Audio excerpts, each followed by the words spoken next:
Dictation start होगा 5 second के बाद। Get ready, start. Baba Saheb Bhimrao Ambedkar की जो निर्मिति है वह लोकतंत्र की यात्रा के साथ साथ विकसित और व्यापक होती जा रही है। अंबेडकर ऐसे समय में आए जब औपनिवेश का समय था। तब उन्होंने वंचित समाज के मुद्दे उठाए। उस समय उनका जो प्रभाव था आज उससे कई गुना ज़्यादा हो गया है। उन्होंने पूरे समाज को प्रभावित किया और हम देख रहे हैं लोकतंत्र में उनकी जगह निरंतर बढ़ती चली जा रही है। आज चाहे कोई राजनीतिक दल हो, कोई भी विचार हो, अंबेडकर सबकी ज़रूरत बन गए हैं। भारतीय समाज की आज जो रणनीति है उसके अधिकतर हिस्से को अंबेडकर ने प्रभावित कर रखा है। वह आज भी समाज को संबोधित कर रहे हैं और इसका सिद्धांत भी है और व्यवहार भी। वह समस्या भी बताते हैं और समाधान भी देते हैं। इसलिए अंबेडकर हमारे लोकतंत्र में विचार व्यवहार में निरंतर साथ खड़े मिलते हैं। उनके निर्माण में नए नए रंग जुड़ते जा रहे हैं। जैसे एक तरफ अंबेडकर वाम की ज़रूरत है तो दक्षिण पंथ की भी ज़रूरत है। व दलित समूह की ज़रूरत तो है ही, व्यापक भारतीय राजनीति की भी ज़रूरत है। वक्त के साथ उनके साथ नए नए तत्व जुड़ते जा रहे हैं। उन्हें दलित समाज, भारतीय समाज और लोकतंत्र के लिए भी खूब चिंतन किया है। अंबेडकर के प्रभाव में दलित व वंचित समुदाय लगातार सतर्क और जागरूक होते जा रहे हैं।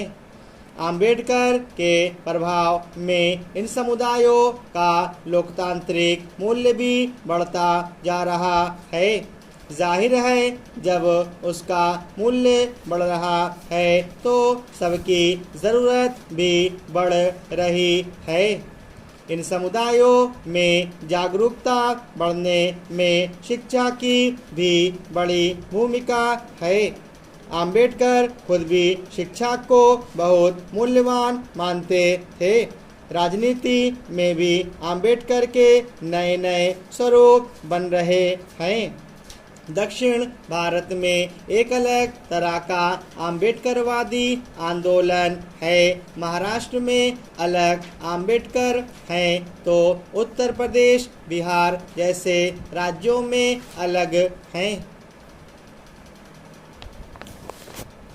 एक पहलू यह भी है अंबेडकर ने अपने विचारों से जो चेतना पैदा की वह अलग से रेखांकित करने योग्य है। ऐसा अक्सर देखा गया है कि जब कोई विचार चला जाता है तो वह बहुत प्रासंगिक नहीं रह जाता। एक समय आता है जब लोग विचारक को भूल जाते हैं।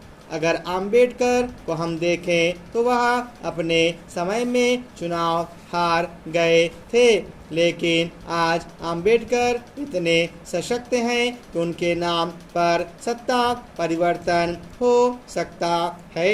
उनके नाम पर सरकार जा सकती है और बन भी सकती है। इसके अलावा प्रशासन में भी अंबेडकर का असर पड़ा है। जो समूह चेतस हुए हैं वह शासन, प्रशासन और विकास में अपनी हिस्सेदारी के लिए लगातार प्रयासरत हैं। यह आज के समय का सच है कि हर जगह वंचितों को हिस्सा देना पड़ रहा है। अब सवाल यह है कि जब इतनी हिस्सेदारी मिल रही है तो दलित या वंचित समूहों में इतनी गरीबी या इतना अभाव क्यों है?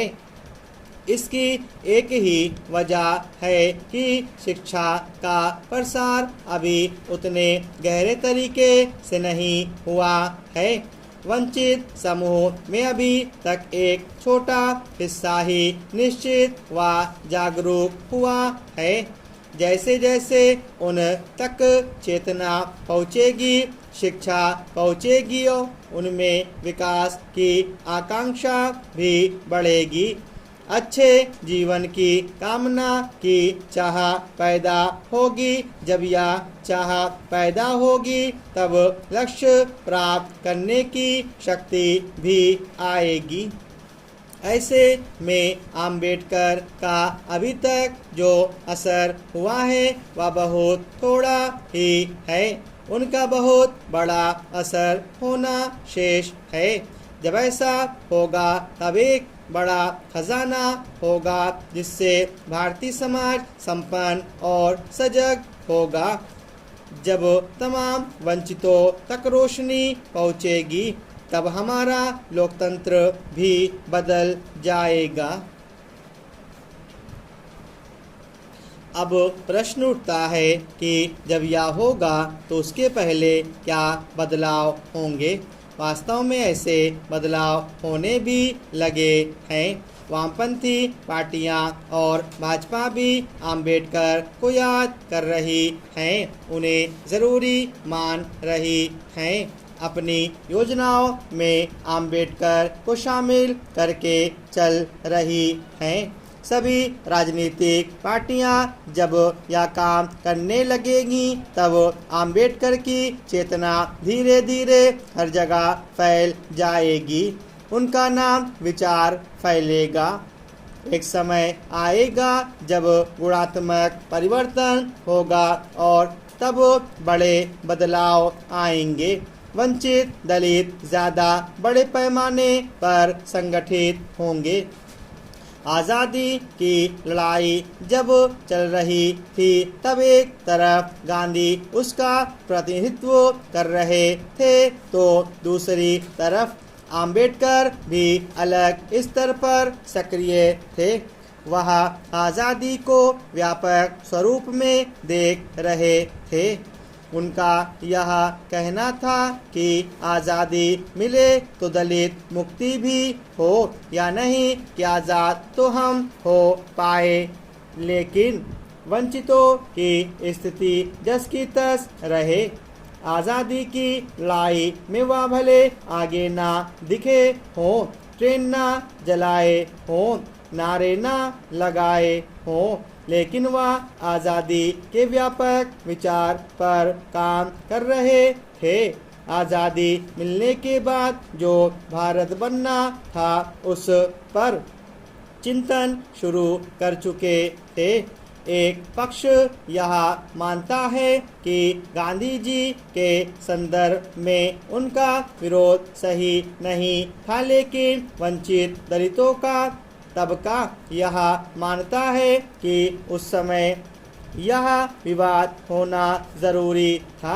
आम्बेडकर को लगता था कि गांधी जी दलित मुद्दों को ठीक से संबोधित नहीं कर रहे हैं। स्टॉप।